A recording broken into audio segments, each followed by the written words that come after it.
చర్చలు మనతో పాటు బీఆర్ఎస్ నాయకులు ఓ నరసింహారెడ్డి గారు జాయిన్ అవుతున్నారు.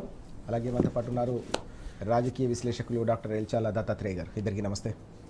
ముందుగా నరసింహారెడ్డి గారు, మనం చూస్తున్నాం సింగరేణి టెండర్లకు సంబంధించిన వ్యవహారం ఇటీవల ఎంత వివాదాన్ని కలిగించిందో, రాష్ట్ర వ్యాప్తంగా కూడా సంచలనం రేకెత్తించిన అంశాన్ని మనం చూసాం. టెండర్ల మాటున పెద్ద ఎత్తున సిండికేట్ దందా జరుగుతుందనే విషయం ఈరోజు పత్రికల్లో కూడా ప్రధానంగా కనిపిస్తూ ఉంది.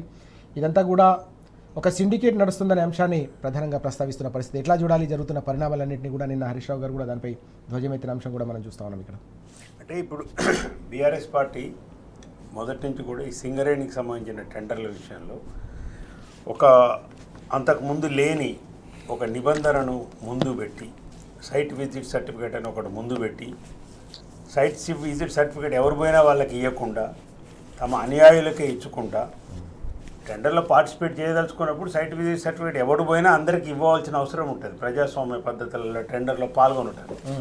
కొంతమందికే ఇచ్చుకుంటూ, ముఖ్యంగా రేవంత్ రెడ్డి బావమరిది సుజన్ రెడ్డి వాళ్ళు ఎవరు అనుకుంటే వాళ్ళకే సర్టిఫికేట్ ఇచ్చి వాళ్ళనే టెండర్లో పార్టిసిపేట్ చేసేటట్టుగా చేసి వాళ్ళు హయ్యెస్ట్ కోడ్ చేయడానికి, ప్లస్లో కోడ్ చేయడానికి ఒక 100 రూపాయలు ఉంటే దాన్ని 120 రూపాయలు 130 రూపాయలు కోడ్ చేసి దాంట్లో ఆయన కమిషన్లు తీసుకొని మళ్ళీ ముఖ్యమంత్రి గారికి కమిషన్లు ఇచ్చి చేయటం అనేది అన్ని టెండర్లలో, అన్ని బిల్లులలో, పెండింగ్ బిల్లులలో జరుగుతున్నాయి. ఇవాళ బిల్లులు కూడా ఒక లిస్టు లేదు. కేసీఆర్ గారి పరిపాలనలో అప్పుడున్న ఆర్థిక శాఖ మంత్రి ఈటల రాజేందర్ ఉన్న, తర్వాత హరీష్ రావు గారు ఉన్న, ఎవరున్నప్పటికీ కూడా ఏంటంటే ఒక లిస్ట్ ఉండేది. అంటే నువ్వు మొబైల్లో కానీ ఎక్కడైనా కానీ నువ్వు ఆన్లైన్లో చెక్ చేసుకోవచ్చు. నీ బిల్లు పడ్డది అంటే నీకు టోకెన్ ఇష్యూ తర్వాత ఏ నెలలో నాకు వస్తుంది, 15వ తారీఖు వస్తుందా, వచ్చే నెల వస్తుందా అని. ఇప్పుడు ఏ లిస్టు లేదు, ప్రయారిటీ లిస్ట్ ఏం లేదు. సెలెక్టెడ్ బిల్స్ మాత్రమే పాస్ అవుతున్నాయి. వాళ్ళు ఎవరి పాస్ చేయదలుచుకుంటే వాళ్ళే పాస్ చేస్తున్నారు. ఈ సిస్టమ్ మొత్తం సర్వనాశనం చేసిండ్రు. అది ఆ పద్ధతి. సింగరేణికి సంబంధించి బీఆర్ఎస్ పార్టీ కొట్లాడిన దేనికంటే సైట్ విజిట్ సర్టిఫికేట్ లేని నిబంధన పెడుతున్నారు. బట్టి విక్రమార్క గారికి సంబంధించిన ఆ ఎపిసోడ్ అంతా మనం ఇంతకుముందు కూడా చర్చించుకున్నాం. ఆయన మీద ఏం రాసిండ్రు, దీంట్లో సుష్య వెంకరెడ్డి గారు ఏం మాట్లాడినరు, దాని మీద మళ్ళీ రేవంత్ రెడ్డి ఇంకో కథనం ఆంధ్రజ్యోతితో నేను రాపించిండు, ఎన్టీవీలో వచ్చిన కథనం ఏంది, అన్నీ అది తెలిసిన అంశాలే ప్రజలందరికీ కూడా. జరిగింది ఏంది, ఫైనల్గా టెండర్లు పోస్ట్ అట్లా పెట్టిండ్రు. అంటే ఇప్పుడు టెక్నికల్ బిడ్, ఫైనాన్షియల్ బిడ్ అని రెండు ఉంటాయి టెండర్లలో. టెక్నికల్ బిడ్ ఎప్పుడో తెరిచిండ్రు, 7 వారాలు. ఇప్పుడు ఏడోసారి ఇప్పుడు ఫైనాన్షియల్ బిడ్ మొన్న తెరిచిండ్రు. సిండికేట్ అవుతున్నాయి, ఇవి ప్లస్లో పోతున్నారు, కమిషన్ల కోసం చేస్తున్నారు, సీఎం అన్యాయాలు చేస్తున్నారని ఆరోపణ చేసి కొట్లాడితే కేంద్ర ప్రభుత్వం ఇన్వాల్వ్ కాకుండా ఇక్కడున్న మంత్రులు, కేంద్ర మంత్రులు కిషన్ రెడ్డి మాట్లాడాడు, బండి సంజయ్ గారు మాట్లాడారు, ఎవ్వరూ మాట్లాడకుండా ఉండి కామ్గా ఉంటే బీఆర్ఎస్ ఆ టెండర్లు ఓపెన్ చేశారు. ఇది దీనికి ఉన్న నేపథ్యం. ఏమైంది ఓపెన్ చేస్తే మరి అలా -12%కు సుషి హైటెక్ వెంకరెడ్డి వాళ్ళ కంపెనీకి, రాజగోపాల్ రెడ్డి కంపెనీకి వచ్చింది. అంటే పారదర్శకంగా మీరు ప్రజాస్వామ్య పద్ధతిలో అందరినీ వర్క్ చేయగలిగిన కాంట్రాక్టర్లు అందరినీ మీరు టెండర్లో పార్టిసిపేట్ చేయించగలిగితే, పాల్గొనేటట్టు మీరు ఇస్తే, సిండికేట్ లేకుండా, దౌర్జన్యం లేకుండా, ముఖ్యమంత్రి అనుయాయులు ఎవరు కూడా పాల్గొనకుండా చేస్తే గిది రిజల్ట్. గిది రిజల్ట్ అనేది మనకు స్పష్టంగా ఇలా సింగరేణి టెండర్లలో తెలిసింది. మీ దోపిడీ అర్థమైపోయింది, మీ సిండికేట్ అర్థమైంది ప్రజలకు. మీరు ఎవరెవరి దగ్గర కమిషన్లు ఎట్లా తీసుకుంటారో బీఆర్ఎస్ పార్టీ కొట్లాడి మరీ చూపించింది. ఇలా కేవలం బీఆర్ఎస్ పార్టీ కొట్లాడటం వల్లనే కేంద్ర ప్రభుత్వం చేతిలో ఉన్నా కానీ బీజేపీ ఒక్క మాట మాట్లాడలేదు సింగరేణి టెండర్లలో. కిషన్ రెడ్డి గారు పోయినారు, కొత్తగూడెం పోయినారు, 2 రోజులు కూర్చున్నాడు. ఒక సభ్యులను కూడా తీసుకొచ్చిండు కేంద్ర ప్రభుత్వం నుంచి. తీసుకొచ్చిన తర్వాత ఏం తెలిసింది, వాళ్ళు టెండర్లో అవకతవకలు ఉన్నాయని కూడా మరీ చెప్పింది. వాళ్ళు టెండర్లో అవకతవకలు ఉన్నాయని చెప్పినాక కూడా ఇప్పుడు ఏది రిజల్ట్, ఏది, ఎవరు మీరు సస్పెండ్ చేయగలిగినారు, ఎవరి మీద మీరు యాక్షన్ తీసుకోగలిగినారు? కేంద్రం చేతిలో ఉన్నది కదా, సింగరేణి అలా మీకు 49% వాటా ఉంది కదా. అంటే ఏ విధంగా ఇక్కడ రేవంత్ సర్కార్ని ఇక్కడ బీజేపీ ఎట్లా కాపాడుతుందో అనటానికి ఇట్లాంటి కోకొల్లగా ఉదాహరణ బీఆర్ఎస్ పార్టీ బయటపెట్టింది. ఇప్పటికైనా కానీ తెలంగాణ ప్రజలు గమనించాలి, పారదర్శకంగా టెండర్లు, ట్రాన్స్పరెంట్గా టెండర్లు దేనికి వేసినా, ఇరిగేషన్ అయినా, అది మైనింగ్ అయినా, ఇంకొకటైనా, కాంట్రాక్టర్లు లెస్లో పోతారు. లెస్ టెండర్లు వస్తాయి.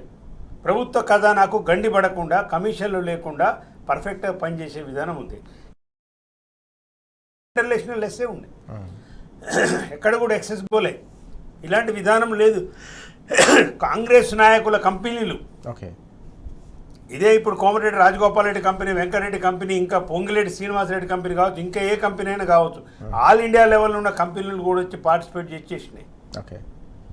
చాలా వరకు కేసీఆర్ గారు పెద్ద పెద్ద ప్రాజెక్టులను కూడా ప్రభుత్వ రంగ సంస్థలకు ఇచ్చి చేయూతనిచ్చి 30,000 కోట్ల ప్రాజెక్టు మా దగ్గర దామచర్ల కట్టిన power plant, ultra megawatt power plant మొత్తం బిహెచ్ఎల్కి ఇచ్చినాం. ఆ రోజుల్లో ఆదాన్ని పైరవి చేసిండు, ఇంకా చాలామంది పైరవి చేసిండు. కేసీఆర్ గారు నో అని చెప్పిండ్రు. ఏదైనా కానీ మనం ప్రభుత్వ రంగ సంస్థలను ఆదుకోవాలని చెప్పి సివిల్ వర్క్తో సహా బిహెచ్ఎల్కి ఆర్డర్ ఇచ్చింది. అది పారదర్శక పరిపాలనకు రుజువు. అది ఇక్కడ మీ దరిద్రపు కొట్టు పరిపాలనకు, కమిషన్ల పరిపాలనకు మీరు వేస్తున్న టెండర్ విధానము, నిబంధనలు ఎవరైనా కానీ అనుకుంటే వాళ్ళ అనుయాయులకు ఇచ్చుకోవటం కోసము ఎక్సెస్ పోవటము, 100 రూపాయల పని 150 రూపాయలు చేసి ఆ 150 రూపాయలు పై 50 రూపాయలు పని చేయకుండా కానీ మీ బొక్కలోకి పోవటానికి, మీ జేబులు నింపుకోవడానికి, నీ అధిష్టానానికి ముడుపులో పంపడానికి ఇదే పనికి వస్తుంది అనేది వాస్తవం. అధిష్టానం కూడా ఇప్పుడు ఏముందండి, కాంగ్రెస్ అధిష్టానం బలహీనమైన అధిష్టానం ఉంది. రాహుల్ గాంధీ కావచ్చు, సోనియా గాంధీ కావచ్చు, భారతదేశంలోనే 3 రాష్ట్రాలకు, ఒక రాష్ట్రానికి వీళ్ళే డబ్బులు ఇవ్వాలి, హిమాచల్ ప్రదేశ్కు, ఇక మిగిలింది కర్ణాటక. ఆ గొడవ అయితే వాళ్ళు కూడా డబ్బులు బంద్ చేసారు ఈ మధ్యన. ఇక ఇచ్చేది ఏకైక రాష్ట్రం ఈయన. ఇక్కడ ఈ ఓటుకు నోటు కేసు దొంగ ఉన్నాడు, ఈ ఆన్లైన్లో బ్లాక్మెయిల్ చేసి రియల్ ఎస్టేట్ బ్రోకర్గా ఉన్నాడు కాబట్టి సీఎం ఆన్లైన్లో 4 డబ్బులు జమ చేసి నెల ముడుపులు పంపిస్తుంటే ఆడ పార్టీ నడుస్తుంది. ఏమి ఇంత సీఎం చేస్తుంటే రాహుల్ గాంధీకి సోయలేదా, తెలియట్లేదా? పత్రికలు నాయకులు మాత్రం ఏం చేస్తున్నారని నాకు అర్థం కాదు. ఓటుకు నోటు కేసులో దొంగకున్న వేం నరేందర్ రెడ్డికి రాజ్యసభ ఇప్పిస్తేనే మీరు ఏం చేయలేకపోయినారు? ఎవరు లేడా? ఒక బీసీ లేడు, ఒక ఎస్సీ లేడా ఈ రాష్ట్రంలో కాంగ్రెస్ నాయకులలో? సిన్సియర్గా కాంగ్రెస్ని పట్టుకొని సంవత్సరాల నుంచి ఉన్న నాయకులు లేరా కాంగ్రెస్ పార్టీలో? ఏం మాట్లాడతలేదు. ఎవరిది చెల్లుబాటు అయింది? అధిష్టానం దగ్గర డబ్బులు ఇస్తున్న సీఎం రేవంత్ రెడ్డిది చెల్లుబాటు అయింది. కాంగ్రెస్ నాయకులు కూడా ఆలోచించుకోవాలి. ఇలా ఒరిజినల్ కాంగ్రెస్, టీడీపీ కాంగ్రెస్ అని ఒకటి వస్తుంది. ఆల్రెడీ అన్ని పత్రికలలో కూడా సోషల్ మీడియాలో తిరుగుతుంది. అంటే టీడీపీ నుంచి వచ్చిన రేవంత్ రెడ్డి వర్గానికి అన్ని పదవులు వస్తున్నాయి అనే ఎమ్మెల్యే టికెట్లలో అట్లే అయింది. 23 అసెంబ్లీ అప్పుడు ఎంపీ టికెట్లప్పుడు అట్లే వచ్చింది. ఇవాళ అన్ని నామినేటెడ్ పోస్టులకు సంబంధించి అన్నిటిని చూస్తే ఇవాళ అదే కనిపిస్తుంది. అంటే ఏమైంది? కాంగ్రెస్ పరిపాలన మొత్తము అధిష్టానానికి అనుసరణలో జరగాలంటే అధిష్టానానికి కావాల్సిన ప్రతి నెల ముడుపులు ఈయన పంపిస్తున్నాడు కాబట్టి ఈయన ఉన్నాడు. దానికి ఈ నెల ముడుపులకు సంపాదనలో పోటీ పట్టిన మంత్రి ఉత్తమ్ కుమార్ రెడ్డి, వీళ్ళు కూడా నెలకు 1000-1500 కోట్లు సంపాదిస్తారు. ఇప్పుడు వాళ్ళకి 2000 కోట్లు పంపాలి నెలకు. ఆ 2000 కోట్లు మార్కు రీచ్ కావడానికి వీళ్ళు ప్రయత్నం చేసి ముఖ్యమంత్రితో పోటీ పడి అన్ని అక్రమాలు.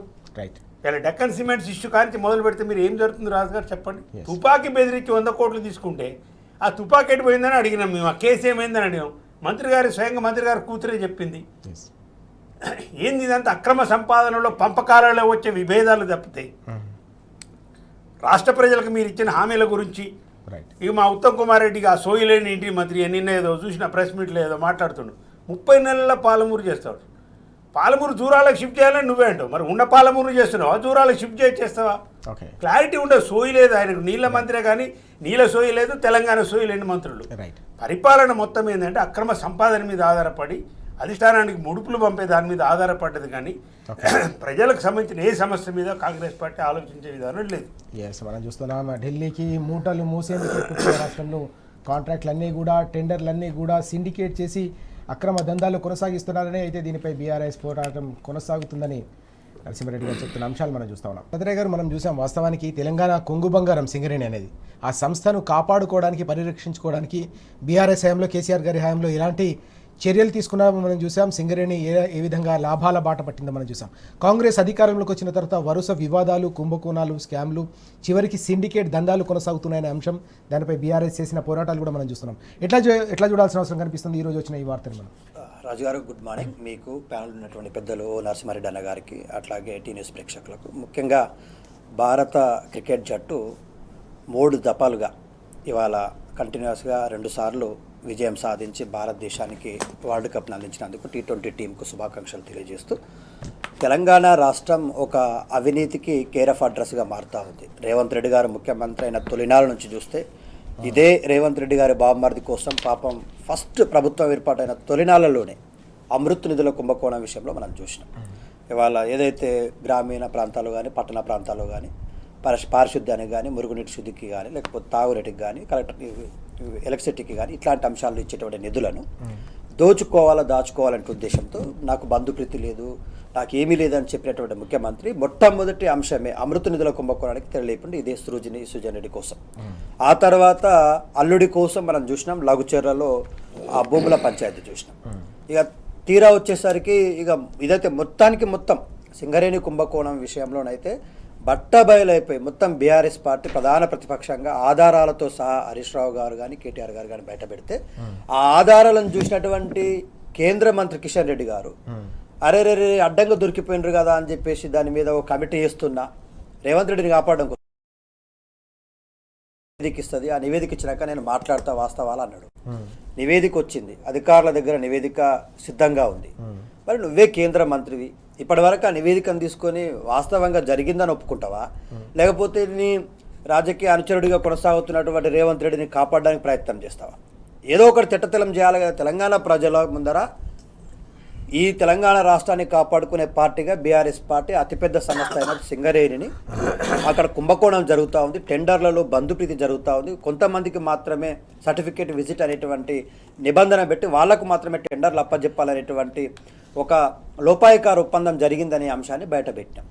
సో ఇప్పుడు గుమ్మడికాయల దొంగేవాడంటే భుజాలు దడుపుకున్నట్టుగా అటు డిప్యూటీ సీఎం గారు ఇటు ముఖ్యమంత్రి గారు ఇద్దరూ కలిసి అటు కోమటిరెడ్డి వెంకరెడ్డి గారికి ఒకరు లేకపోతే ఇంకొకరికి రెండు ప్రధాన టీవీ సంస్థలు వాటిలో ఇన్వాల్వ్ అయిపోయి వాళ్ళ భాగవతం వాళ్ళే కుక్కలు చెప్పిన ఇస్తరాకులాగా సింగరేణి టెండర్ల కోసం లాక్కొని కొట్టుకొని ఇజ్జత్తును వాళ్ళే బయట పెట్టుకున్నారు. సో బయట పెట్టుకున్నారు, వాస్తవాలను మేము బయట పెట్టినాము. తీసుకొచ్చిన తర్వాత ఇప్పుడు విచారణ జరిగింది, ఆధారాలు సేకరించడం, టెండర్లు రద్దు చేశారు. అది తాత్కాలికంగా రద్దుగా లేకపోతే లోపాయక కొనసాగుతుందా బట్టబయలు చేయాల్సిన అవసరం ఉంది. కేంద్ర మంత్రి కిషన్ రెడ్డి గారు వాటా నిలవడం కోసం మరి దాన్ని అణిగి పెడుతున్నాడా? ఆయనకు కూడా ఇందులో కేంద్ర బొగ్గు గనుల శాఖ మంత్రిగా మరి కేంద్రం యొక్క వాటా కూడా ఉంది ఇందులో 49%. సో మరి నీ వాటా తేలలేదు అని చెప్పేసి నా ప్రస్తావనని ప్రస్తావించకుండా మీరు టెండర్లు వేసుకుంటున్నారు అనే ఉద్దేశంతో గింత కిషన్ రెడ్డి గారు మరి ఈ టెండర్ల రద్దు విషయంలో ఇప్పటివరకు నోరు మెదపట్లేరా, లేకపోతే ఆ నివేదికను బయట పెట్టట్లేరా అనేటువంటిది అనుమానాలు తావిస్తూ ఉంది. ఇందులో స్పష్టంగా ఒకటి అర్థమైంది, రాజు గారు ముఖ్యమంత్రి రేవంత్ రెడ్డి గారు కంకణం కట్టుకున్నారు.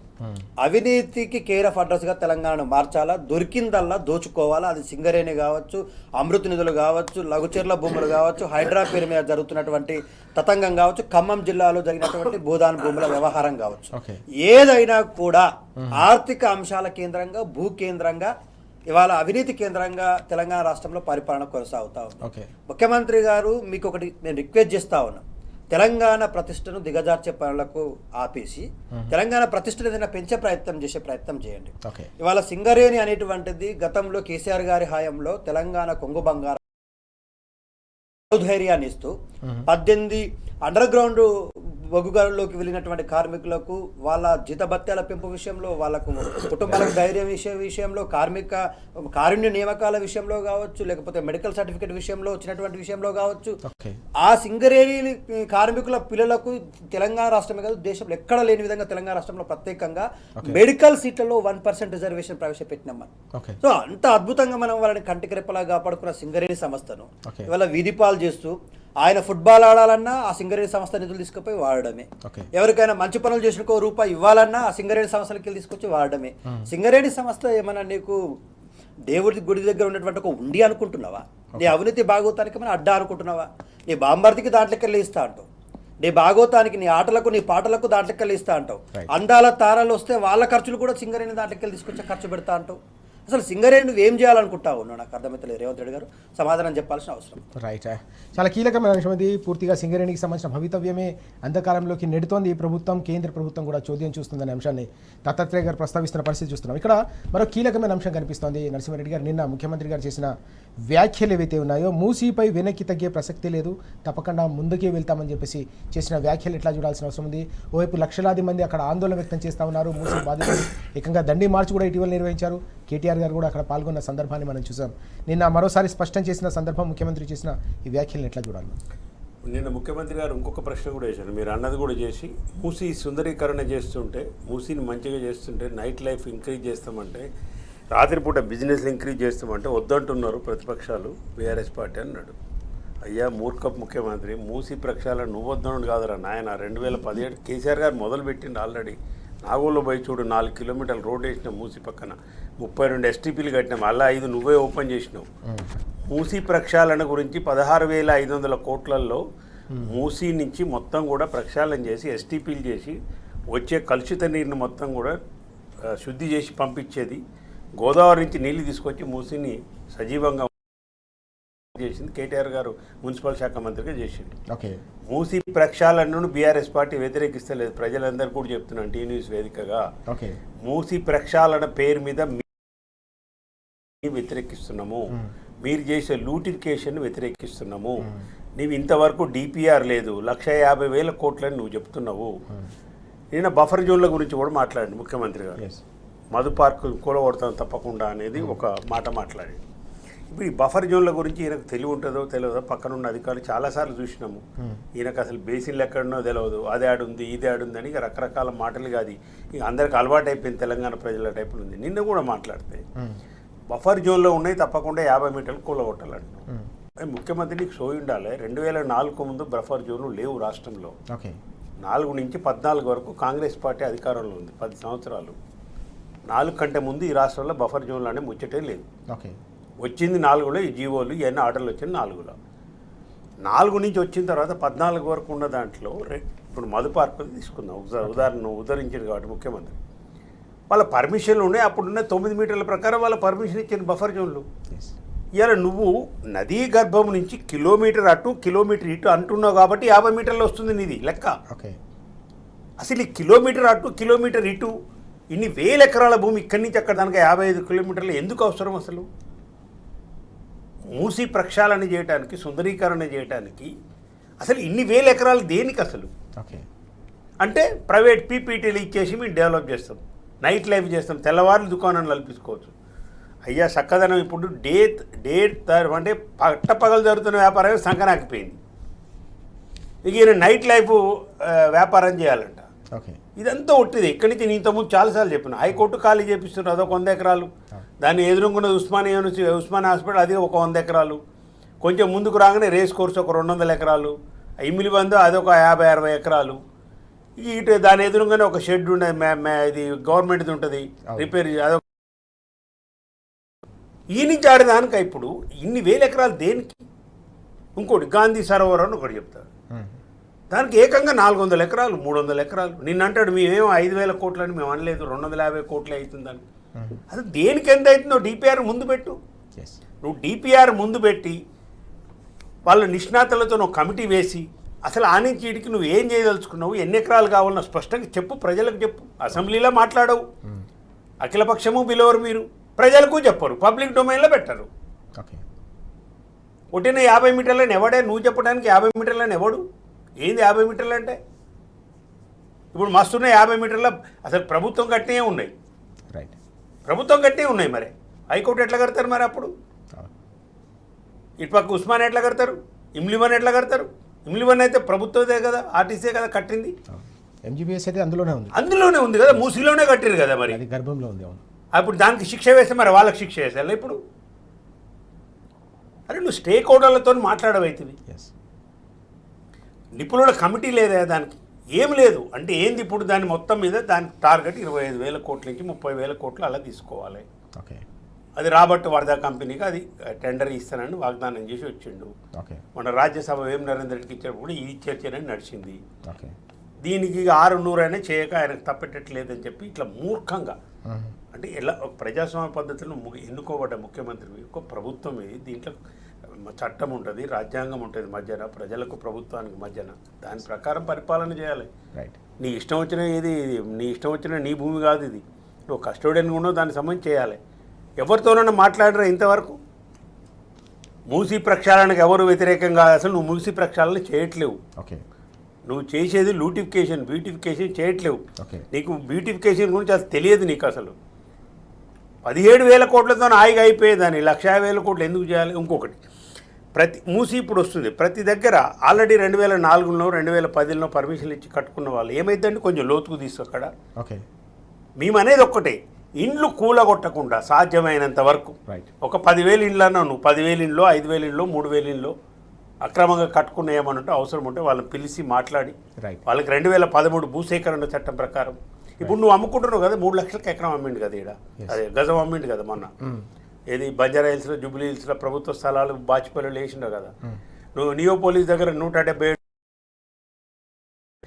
అట్లే గజం ప్రకారం 3 లక్షలు కట్టి వాళ్ళకు, ఓకే అదే స్క్వేర్ యార్డ్కి 3 లక్షలు కట్టి 177 కోట్లు ఎకరానికి అమ్మినావు కదా, ఎన్ని ఎకరాలు తీసుకున్నావు అన్ని 200 కోట్లు కట్టి ఓకే కూర్చోబెట్టి మాట్లాడు. సోషల్ స్టడీ, ఇంపాక్ట్ స్టడీ అని ఒకటి చేయాలి కదా భూసేకరణ చట్టంలో, అది ఉందా మరి? ఏమన్నా ఏమి ఫాల్, మాకు ఏ నామ్స్ ఉండవు. ప్రభుత్వం అనుకుంటే కూలగొట్టేస్తాం, ప్రభుత్వం అనుకుంటే కట్టేస్తాం. ఈ వైఖరితో ఇవాళ రేవంత్ రెడ్డి ప్రభుత్వం నడుస్తుంది. ఇవాళ మూసి బ్యూటిఫికేషన్ సంబంధించి ఎవరు వ్యతిరేకించడంలే, ఓకే కానీ నువ్వు ఏం చేస్తున్నావు అనేది ఇంపార్టెంట్ ఇక్కడ. రైట్ ప్రతి దగ్గర మూసి కిలోమీటర్ ఉండాలని ఎవరు చెప్పిండే నాకు అర్థం కాదు. ఎవరు చెప్పిండు చెప్పు, నీకు ఏమన్నా ఉందా డిపిఆర్లో? అది మధు పార్క్ ఉంది, మధు పార్క్ దగ్గర ఏంది ఇప్పుడు? మధు పార్క్ ఇంకొకటి చేసేది ఏం తెలుసా? గాంధీ విగ్రహం ఆడబెడతలేరు. ఓకే ఇప్పుడు ఆల్రెడీ బాపు ఘాట్ ఉంది, అవును అక్కడే 150 ఫీట్లో 200 ఫీట్లో గాంధీ విగ్రహం పెడుతుంది, మహాత్మా గాంధీ గారి విగ్రహం పెడితే మంచిదే. ఇది ఏంది ఇప్పుడు? ఒక జలాశయం చేయాలంట.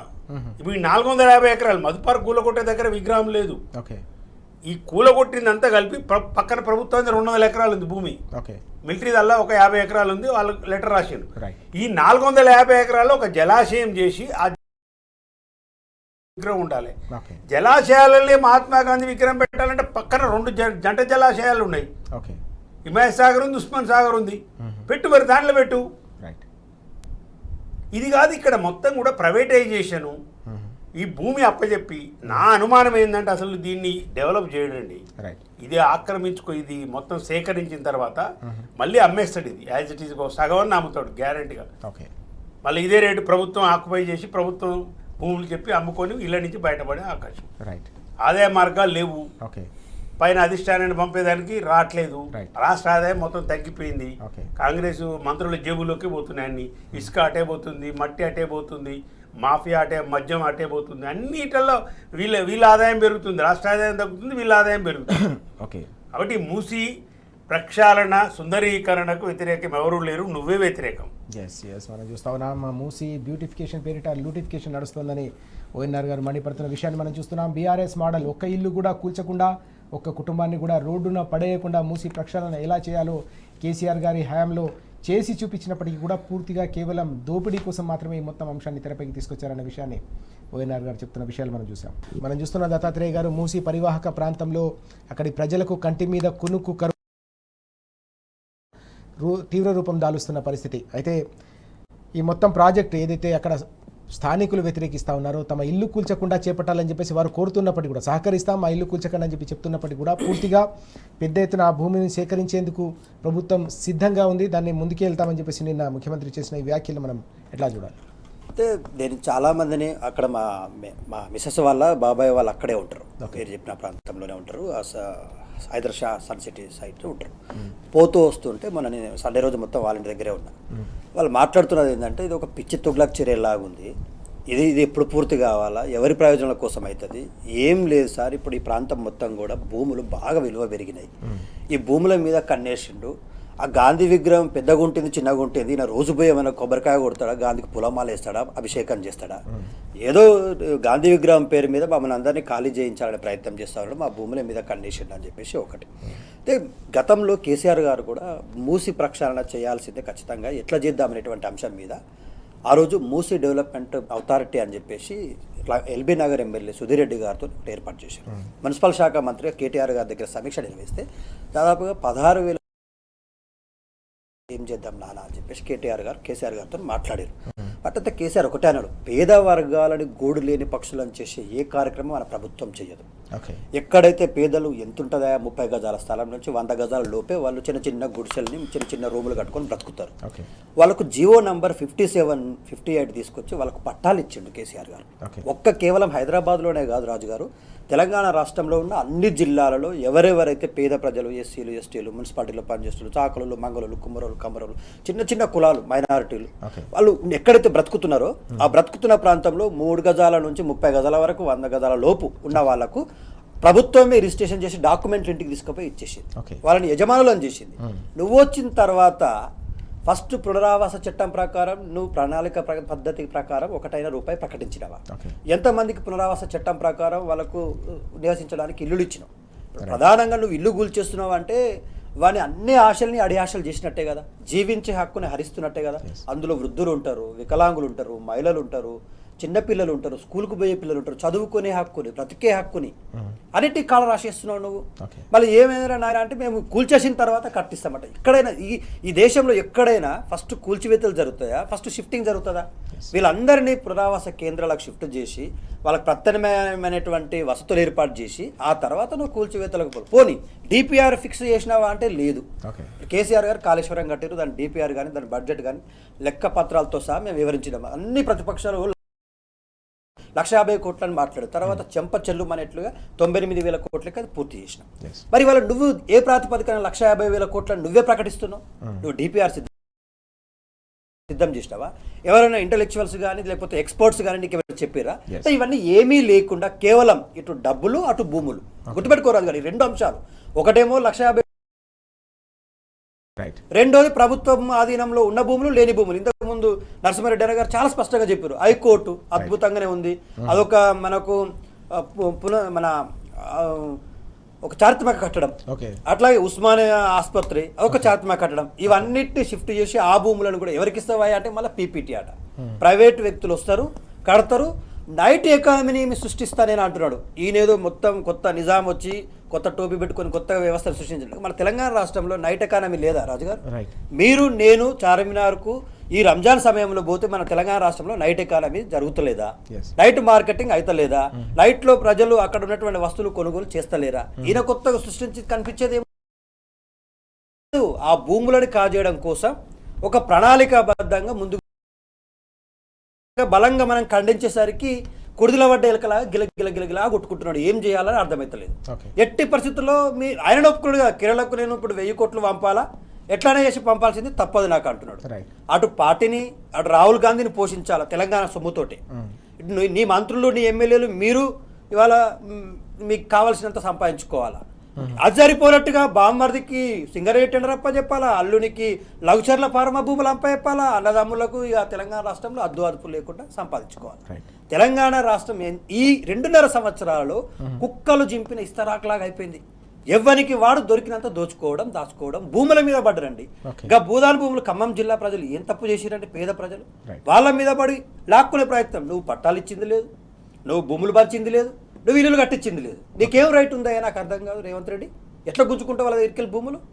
ఇది ఇవాళ హైడ్రా భూముల పరిస్థితి అదే.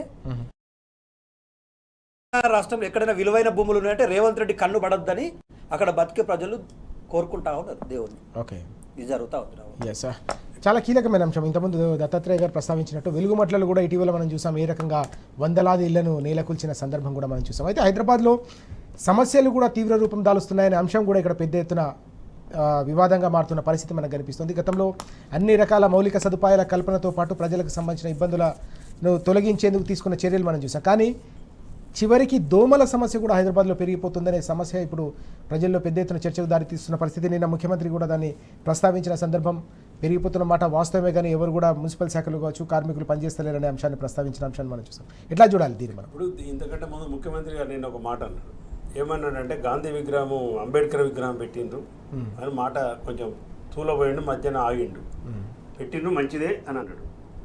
నీకు ఆ సోయినప్పుడు ఇప్పుడు మహాత్మా గాంధీ గారు విగ్రహం పెడుతున్న మంచిదే, బాపు ఘాట్ చరిత్రాత్మకంగా ఆడ తీసుకొచ్చి అస్థికలు కలిపింది కాబట్టి ఆయనది ఆ మూసా ఈసీనా సంబంధించి ఆ సంగమంలో పెట్టిరు అప్పుడు ఎప్పుడు 1950లో అది అయిపోయింది.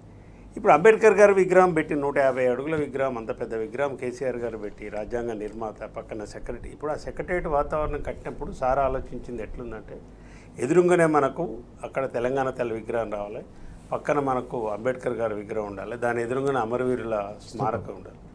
ఎవరైనా కానీ ఆ ప్రదేశంలో 1 కిలోమీటర్ 2 కిలోమీటర్లతో మనకు వైబ్రేషన్స్ వస్తాయి. ఇటు అంబేద్కర్ వైబ్రేషన్స్ వస్తాయి, ఇటు తెలంగాణ అమరవీరుల స్ఫూర్తి వస్తుంది, తెలంగాణ తల్లి గుర్తొస్తుంది. సెక్రటరియట్ పోయేటోళ్ళు వచ్చేటోళ్ళు అని తిరిగేటోళ్ళందరికీ తెలంగాణ వైబ్స్ రావాలని పెట్టిండు కేసీఆర్ గారు. ఇప్పుడు నువ్వు దానికి ఎందుకు తాళం వేసినావు చెప్పు అంబేద్కర్ దానికి?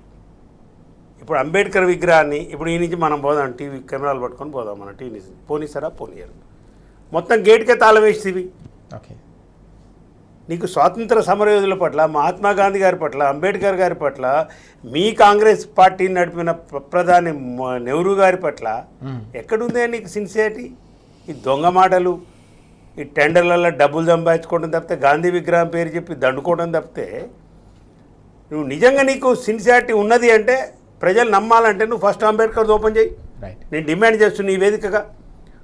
అంబేద్కర్ విగ్రహాన్ని సందర్శించడం కోసం, అక్కడ కట్టిన లైబ్రరీని చూడటం కోసం, మ్యూజియం చూడటం కోసం ఎవరిని ఎందుకు పోనిస్తలేవు? ఏంటి నిరంకుశత్వం ఏంది? అంబేద్కర్ అంటే అంత చులకన భావన ఏంది నీకు? ఏ రాజ్యాంగాన్ని అయితే భారతదేశాన్ని ప్రసాదించిండో ఆ మహాత్ముని విగ్రహాన్ని కట్టేస్తే 150 ఫీట్లతో అత్యంత అద్భుతంగా కట్టిన కేసీఆర్ గారు కట్టేస్తే, అంటే కేసీఆర్ గారు కట్టిండు కాబట్టి నువ్వు ఓపెన్ చేయట్లేవా? ఓకే. ఏంటి లాజిక్ చెప్పు, ఏంటి లాజిక్ చెప్పండి, నాకు అర్థం కాదు. ఓకే. రాహుల్ గాంధీ ఇటువంటి మాట్లాడా అండి? మాట్లాడా ఇటువంటి అంబేద్కర్ విగ్రహం ఎందుకు బంద్ చేసిన అడిగే ఆధారం కూడా లేదా? అంతా లొంగిపోయారా రేవంత్ రెడ్డికి మీరు డబ్బుల కోసం? ఓకే. కాంగ్రెస్ సీనియర్ నాయకులు పుట్టిన కాంచి కాంగ్రెస్, వచ్చిందనక కాంగ్రెస్, ఏమైనా మరి మీరంతా తోపులు మాట్లాడతారు. ముఖ్యమంత్రి కావడమేనా లక్ష్యం? బట్టి విక్రమార్క గారు మీరు దళితునిగా ఎదిగొచ్చినారు, ఎన్నో పోరాటాలు చేసి నిలబడి ఎమ్మెల్యే గెలిచినారు. మీ కుటుంబం కాంగ్రెస్ పార్టీకి మొదటి నుంచి పనిచేసింది. నోరు వేసి అడగకూడదా? ఓకే. తీపేయలేరా? తాళం తీపేయలేరా మీరు ముఖ్యమంత్రితోని? ఎంత కుల దురహంకారం ఉంది ముఖ్యమంత్రికి తెలియదా మనకు? ఎన్నిసార్లు మాట్లాడండి వేదికల మీద, పబ్లిక్ మీటింగ్ల వేదికల మీద. రైట్. కులాలని చిన్నచూపు చూస్తూ మాట్లాడిన రేవంత్ రెడ్డి ఇవాళ కేసీఆర్ కట్టిండు కాబట్టి నువ్వు బంద్ చేసినావా? దేనికి బంద్ చేసినావు చెప్పు? అంబేద్కర్ది, రైట్. అమరవీరులది కూడా బంద్ చేసి ఉంది. లోపల మంచి మినీ స్టేడియము అన్నీ కట్టిండు. ఈ మేధావులందరూ ఏడ తెచ్చిరా? కోదండరామ ఏడపోయిండు, మిగతా వాళ్ళు ఎడిపోయినరు. ఇంత బానిసత్వమా? నాకు అర్థం కాదు. రైట్.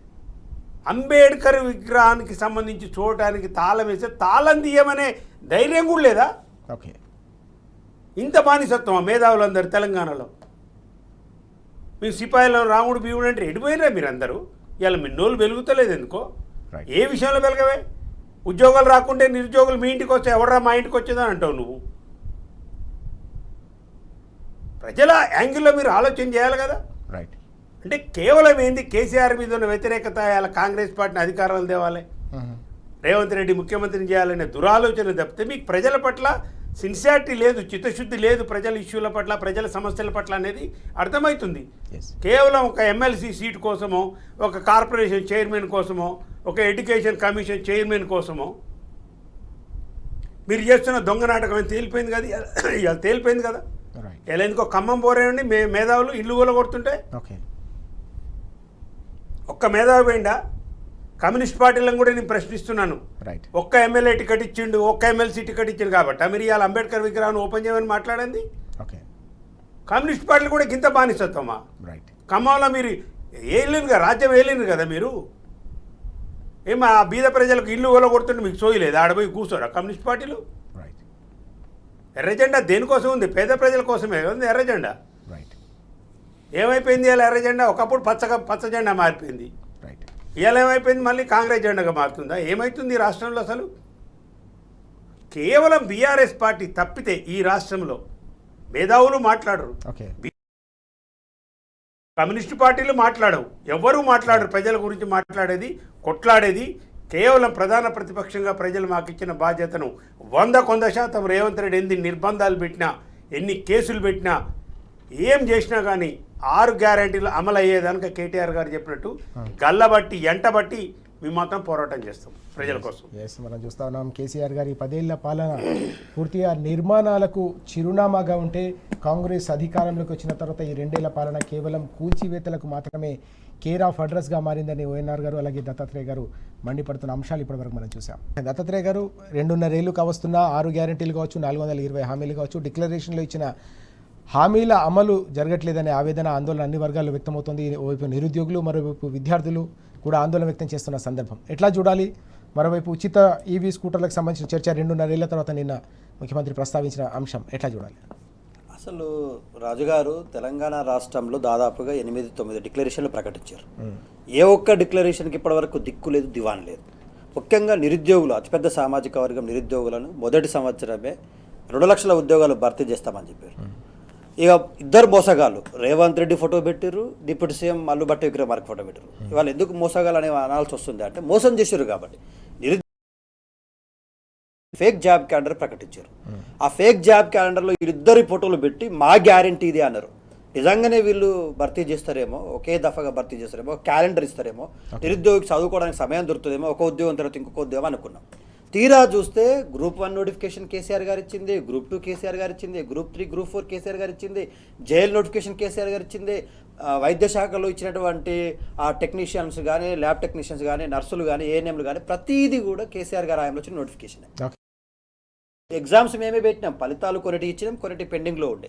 అన్ని ఫలితాలు వచ్చిన తర్వాత పోయి ప్రతి ఒక్క దానికి ఈయన ఒక రాజు అయినట్టు, ఈయన ఆర్డర్లు ఇస్తే అన్ని ఉద్యోగాలు చేస్తున్నట్టుగా అట్లా మేము ఆర్డర్లు ఇచ్చి ఉంటే, ఒకవేళ బీఆర్ఎస్ పార్టీ అట్లా ఆర్డర్లు ఇచ్చి ఉంటే 1,68,000 ఉద్యోగాలు భర్తీ చేసింది తెలంగాణ రాష్ట్రం. రైట్. ఇవాళ పోలీసు ఉద్యోగాలకు దిక్కులేదు, దివాళ లేదు, పోలీసులు అడుగుతా ఉన్నారు.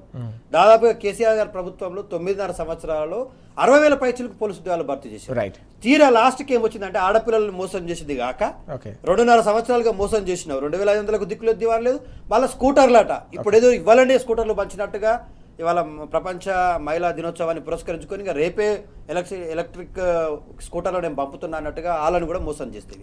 వాళ్ళు కూడా ఆలోచించాల్సిన అవసరం ఉంది. మహిళలు తిరుగుబాటు చేయాలా, పెద్ద ఎత్తున ఈ ప్రభుత్వం పైన 2,500 కోసం మహిళలు చేయాల్సిందే, స్కూటీల కోసం ప్రతి 18 సంవత్సరాలు నిన్న ఆడపడుచు చేయాల్సిందే. రైట్. వైఎన్ఆర్ గారు ఎట్లా చూడాలి ఈ అంశాన్ని మనం? ఇప్పుడు నిన్న అంతర్జాతీయ మహిళా దినోత్సవం సందర్భంగా ఎంత అసలు ఈ రేవంత్ రెడ్డికి ఉన్న లక్షణం ఏందో అర్థం కాదు. ఎంత సిగ్గు లేకుండా మాట్లాడితే నాకు అర్థం కావట్లేదు. ఆ వేదిక మీద అరే ఈ మహిళలకు నేను విద్యార్థులకు ఉచిత స్కూటీ ఇస్తానంటే మరి ఇంతకుముందు మా మేనిఫెస్టోలో పెట్టాం కదా ఇది, మరి ఇంతవరకు 2 సంవత్సరాలు దాటిపోయా, మరి ఈయనైతే ఏమనుకుంటారు ప్రజలు, మహిళలు ఏమనుకుంటారు, ఆ విద్యార్థులు ఏమనుకుంటారు? సిగ్గు లజ్జ లేని మాటలు అంటే ఇవేని అనుకుంటారు. అసలు మహిళలకు సంబంధించిన అంతర్జాతీయ మహిళా దినోత్సవం నువ్వు పోయినావు. మరి కాంగ్రెస్ మేనిఫెస్టో తెచ్చుకొని అయ్యా మనం ఎన్నికలప్పుడు మహిళలకు ఏం హామీలు ఇచ్చినాం, అసలు ఏంటి దాని సంగతి ఏంటి, ఏమన్నా సమీక్ష చేసినావా? 2,500 ప్రతి మహిళకి ఇస్తానంట. ఈ రాష్ట్రంలో 3,30,00,000 మంది ఓటర్లు ఉంటారు, సగం మంది మహిళలు ఉంటారు, 1,60,000 మంది, 1,60,000 మంది, 60 లక్షలు, ఓ 70-80 వేలు తీసేయి ఉద్యోగాలు ఆన్లైన్లో తీసేయి. ఓ 75-80 లక్షల మందికి అయితే ఇవ్వాలి కదా నువ్వు ప్రతి నెల 2,500. 2,500 ఉంటే 24,000 మీరు ఏంటి దాదాపు 60-70 వేలు ఒక్కొక్క మహిళకు బాకీ పడి నువ్వు. అవి ఎప్పుడు ఇస్తావో చెప్పు. సాధికారత గురించి మాట్లాడుతావు, సమానత్వం గురించి మాట్లాడుతున్నావు, మహిళల సమానత్వం గురించి. మరి నువ్వు ఇచ్చిన హామీలే అమలు పరచడంలో విఫలమైపోయి ఇవ్వాలా? ఇది దొంగతనం మోసం చేస్తున్నారు కదా మహిళలని. ఇవ్వాలా అంతర్జాతీయ దినోత్సవం సందర్భంగా చేస్తున్న అబద్ధాలు, చేస్తున్న మోసాలు కావా? స్కూటీ నువ్వే ఇస్తానంటే పిల్లలు, ఆడపిల్లలు బస్సులో అది నడిచిపోతుంటే సైకిల్ మీద నా గుండె తరక్కపోతుందంటే, పెళ్లి చేసుకున్న ప్రతి ఆడపడుచుకు ₹1,00,000 కేసీఆర్ ఇస్తుండు, పేదోళ్ళు బంగారం పెట్టుకోవద్దా, తులం బంగారం ఇస్తా అంటే. ఇవి కదా నువ్వు అంతర్జాతీయ మహిళా దినోత్సవం సందర్భంగా మాట్లాడవలసిన మాటలు. ఇగో రాష్ట్రంలో ఇంతమంది పెళ్లిళ్ళు అయితే ఇంతమందికి ఇచ్చాను నేను, ఓ ఇంతమంది 2,500 చెప్పిన ఇగో ఇన్ని లక్షల మందికి ఇచ్చాను నేను అని అంటే నువ్వు చెప్పిన నిజమని నమ్మేది. చెప్పింది ఒకటి అమలు చేయవైతివి, ఇప్పుడు స్కూటీలు అంటూ ఉంటుంది. ఇక ఆంధ్రజ్యోతి, ఈనాడు, ఇక ఈ ఆంధ్ర మీడియా ఏదైతుందో ఇప్పుడు స్కూటీలు అరే రాష్ట్రానికి మీకైనా సిగ్గుండాలి. నాకు అర్థం కాదు, ఇది కాంగ్రెస్ మేనిఫెస్టోలో పెట్టిందేనా నాయన కాదుగా. స్కూటీలు ఎప్పుడు పోని ఇదంతా కాదు రాజుగారు, ఇప్పుడు స్కూటీలు ఎప్పుడు ఇస్తారో చెప్పిండా? లేదు, త్వరలో. ఎప్పుడు ఇస్తారో లేదు, త్వరలో. మార్చిలో నీకు 16 నుంచి అసెంబ్లీ జరగబోతుంది. ఇంతవరకు రైతు భరోసా 3 కార్లు ఎగ్గొట్టినావు నువ్వు, 2 కార్లు ఇచ్చినావు, 3 కార్లు ఎగ్గొట్టినావు. ఎప్పుడు ఇస్తావో చెప్పు. రైతు బీమా లేదు, ఎప్పుడు కరెంటు పోతుంది, దారుణం కరెంటు పోతుంది, ఎరువులు దొరుకుతలేవు, వ్యవసాయం మొత్తం తీవ్ర సంక్షోభానికి దగ్గరలో అవుతుంది. ప్రాజెక్టులు కట్టరు. ఉత్తమ్ కుమార్ రెడ్డి నా 30 నెలలు అంటాడు, ఉన్న ప్రాజెక్టులకే దిక్కులేదు, ఒక్క పైసీలు. ఆయన అసెంబ్లీలో ప్రకటించిండు 6.5 లక్షల ఎకరాలు వచ్చే బడ్జెట్ సమావేశాల వరకు నేను సేద్యంలోకి తెస్తా, కొత్త వ్యవసాయం అన్నాడు. ఏడే ఉత్తమ్ కుమార్ రెడ్డి? ఈ డాంబికాలు బలుకుడు, అబద్ధాలు ఆడు ఇక బంద్ చేసేయండి, ఈ డ్రామాలు బంద్ చేయండి, బంద్ చేసి ప్రజల కోసం ఆలోచన చేయాలి దయచేసి. ఇప్పటికైనా ప్రభుత్వం విజ్ఞప్తి, మీరు కొత్త ఏమొద్దు నాయన. ప్రజలు ఏమంటారంటే హుజూర్నగర్ ప్రజలు తిరుగుతుంటే వాళ్ళు ఏమంటారు అంటే, అయ్యా కేసీఆర్ ఉన్న ఇస్తే చాలు. రైట్. ఈయన కొత్త దాని సంగతి పట్టే వీళ్ళు ఇయ్యలేరు పీకలేరు అంత అయ్యే పని కాదు. ఓకే. కేసీఆర్ ఉండి ఇస్తూనే పని చేసిండ్రు. రైట్. ఇప్పటికి కేసీఆర్ ఇచ్చే 2000 వస్తుంది పెన్షన్. ఓకే. ఇక 1,10,000 కళ్యాణ లక్ష్మి బంద్ చేసిండ్రు. ఇక ఏమి ఇస్తున్నారు ఇప్పుడు? ఏం లేదు. కేసీఆర్ కిట్ బంద్ చేసిండ్రు. రైట్. ఇచ్చిన కరెంటు బంద్ చేసిండ్రు. ఓకే. యూరియా బంద్ చేసిండ్రు. రైతు బంధు బంద్ చేసిండ్రు. రైట్. మీ ముఖాలకు మీకేం ఒక దార్శనికత లేదు, కల్పన లేదు, కొత్త స్కీములు తెచ్చే తెలివి లేదు, ఆ చక్కదనం లేదు, కానీ ఆ తెలంగాణ ఆత్మ లేదు, సోయి లేదు. రైట్. కానీ ఆ సారి ఇచ్చిన ఏమని అడుగుతుంది ఇప్పుడు. రైట్. ఎస్, మనం చూస్తా ఉన్నాం పూర్తిగా కాంగ్రెస్ హామీ ఇచ్చిన గ్యారంటీలు కావచ్చు, డిక్లరేషన్లు కావచ్చు, 420 హామీలు కావచ్చు, వాటికి దిక్కులేని పరిస్థితి. చివరికి కేసీఆర్ గారు అమలు చేసిన సంక్షేమ పథకాల సమాహారాన్ని కూడా ఈ ప్రభుత్వం ఎక్కడికక్కడ ఎగ్గొట్టడంపై ప్రజల్లో తీవ్రమైన ఆగ్రహం వ్యక్తమవుతుందని, దాన్నైనా చివరికి కేసీఆర్ గారి పథకాలైనా కొనసాగించాలని చెప్పేసి ప్రజలు కోరుతున్న అంశాలను కూడా ఓఎన్ఆర్ గారు అలాగే దత్త చూసాం. థ్యాంక్ యూ వెరీ మచ్ చర్చలు పాల్గొన్నందుకు. ఇది వాటి వార్తలు వాస్తవాలు. నమస్తే.